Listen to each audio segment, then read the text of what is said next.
Is my great friend, and he is my political ally and a confidant, and he has been very close to me for a very long time. In Kisumu, he called me before I was hounded out of office, and he told me what William Ruto is planning, and he was very disturbed. And he felt that by Ruto doing what he intended to do, he would destabilize his own government. And I was in Kisumu, he came to see me. And once Ruto learned that he was coming to see me in Kisumu, he sent the National Intelligence Service to bag my room so that he can record the conversation between me and Johanna Ngeno.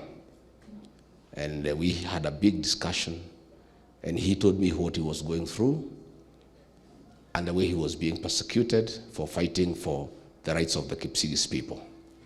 He told me that a plan had been hatched to remove me from office because I was also fighting for the interests of my community the way he was fighting for his community.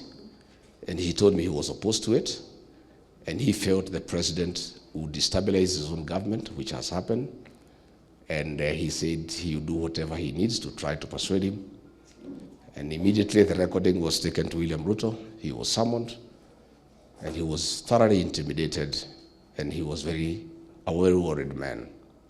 So when it came to the impeachment process, he came to see me and showed me messages that William Ruto had sent him, threatening him that if he doesn't impeach me, he would face dire consequences. And he was crying. He came at 2 a.m. in the morning. And I listened to him, and I told him, the die is cast. Ruto has the numbers, he has bought everybody. Even if you don't sign that impeachment, it will change nothing. Instead of endangering you and your life and your family, just go ahead and sign. He signed with a lot of tears. The same happened to Muhammad Ali, the MP for Nyari. He was also thoroughly intimidated, and he shared me with the messages Ruto was sending them from the United States.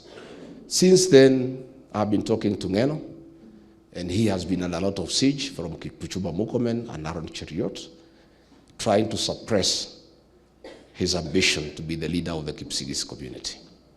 As late as last Sunday, we talked with Ngeno, and I told him I'll go through Bomet, and he did encourage me to go through Bomet.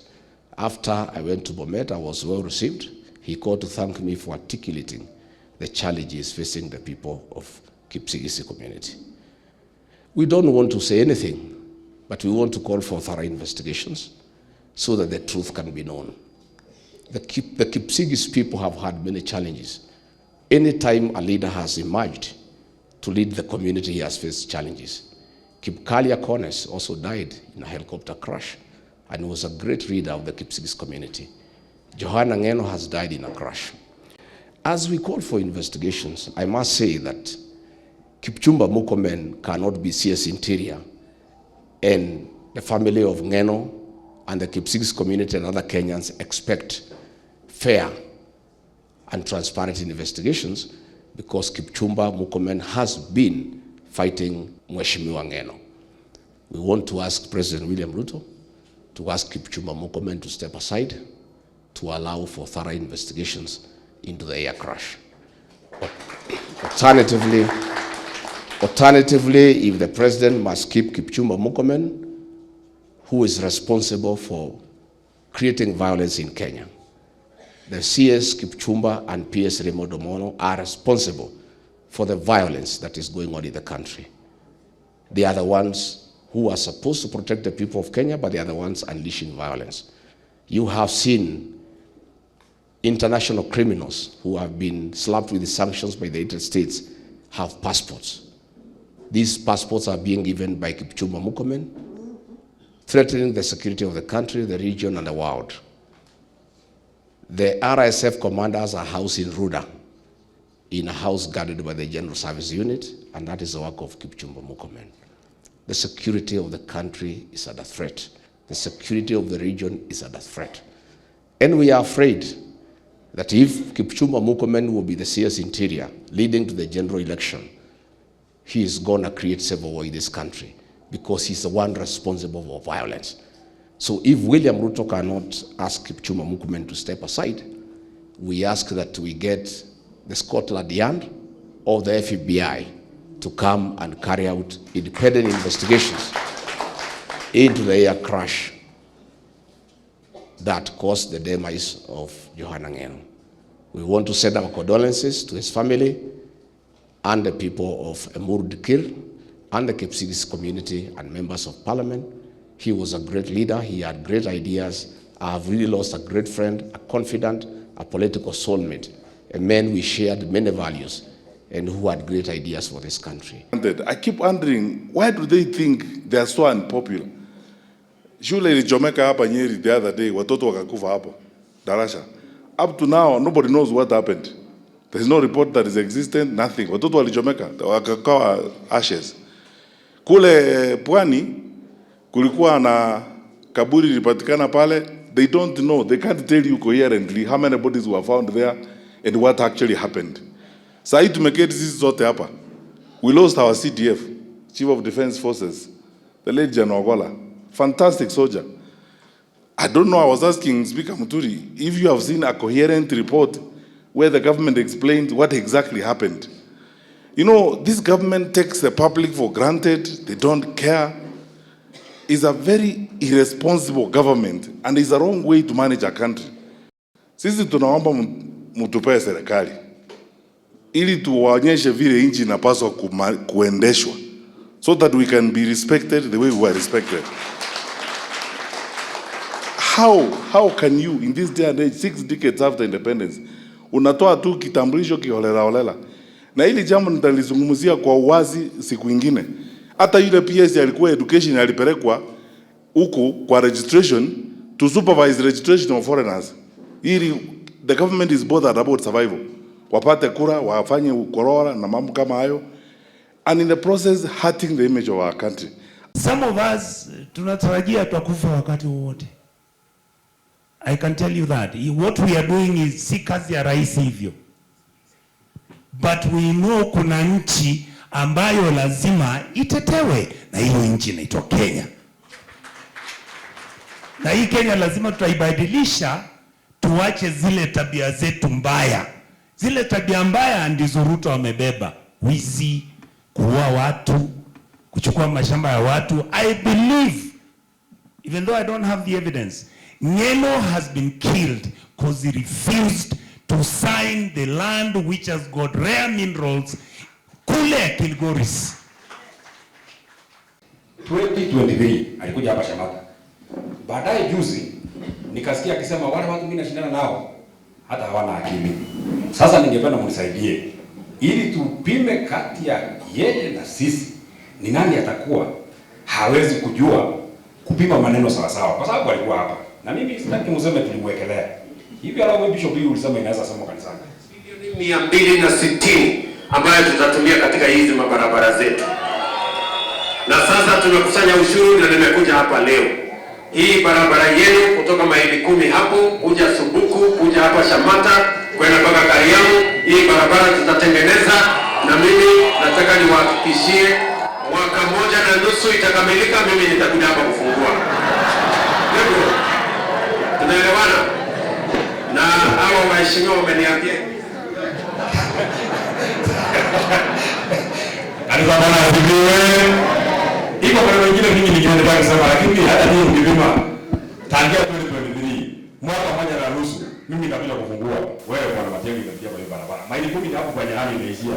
Kuja kama hapa sasa unaona kama mimi ndio sijui kwa sababu hapa mwaka 1.5 status inahesabiwa na siku gani? Mwaka 1 huko lazima ikuwe siku ni 1000. Kwa hiyo hata kama mimi sijui sana, kati ya sisi na mwenye ameongea kwa hiyo video, ni nani ana akili? Ni nani ana akili? Hapo tumeongea wote na tunasema maneno sawa sawa. So it's our responsibility as the opposition or the alternative government or government in waiting to point out that there are several Kenyans, parents, relatives and friends who are very anxious that bombs are raining in within the Middle East region, and we are not hearing anything from our government. We don't want any Kenyan to be brought back here in coffins. A responsible government in a situation such as the one unfolding in the Middle East calls for immediate action by a responsible government to ensure the safety of its citizens. Hii mambo ya kazi majuu isikuwe ni daraja ya kuenda kuua watoto wetu, isikuwe tunawapeleka kule kwa sababu tumeshindwa kutengeza kazi hapa nyumbani, kutengeza viwanda vile tulisema tutafanya agro processing na vitu zingine kama zile, ndio wapate kazi hapa nyumbani.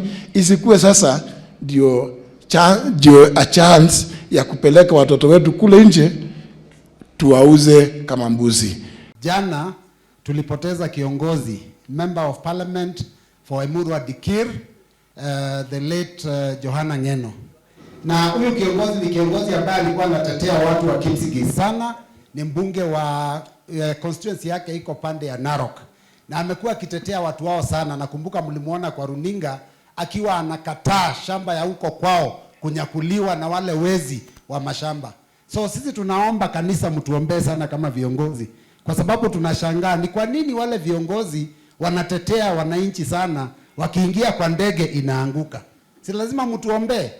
Na ningeomba serikali ifanye uchunguzi kabisa, tuweze kuelezewa ni kwa nini huyu kiongozi alianguka na hiyo ndege. Tuliambiwa kwamba ni hali ya anga, lakini tukisikia na tukiangalia tunaona ni kama hiyo ndege ilipata moto. Kwa hivyo mimi naomba maombi, na tunasema tafadhali, kama kunaweza kuwa any investigation that can tell us the truth, hiyo ndio kitu itatuliza watu wa Kipsigis wa Kenya hii. Mimi namuuliza Ruto, kabla ya kutengeneza hiyo matope ya kwangu, huyu Rigiji alikusaidia sana.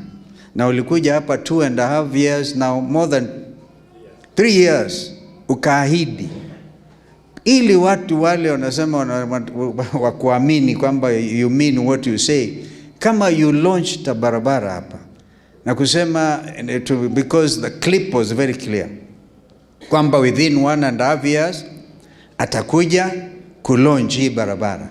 Hata kama uko na shida na Rigiji, je, watu wa Shamata hawa kina mama hawa na wazazi, uko na shida gani nao?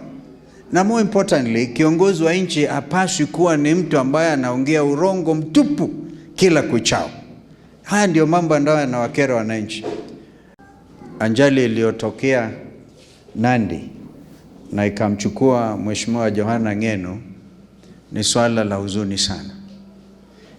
Inaongeza kwa horodha ya ajali ambazo zimefanyika na bado kupata hata taarifa ambayo inaweza kuridhisha wananchi wa Kenya. Kama ambavyo amesema Fred, Chief of Defense Forces, sio simple thing. Na mimi mwenyewe ninukuliwa wazi nikisema General Ogolla was taken out.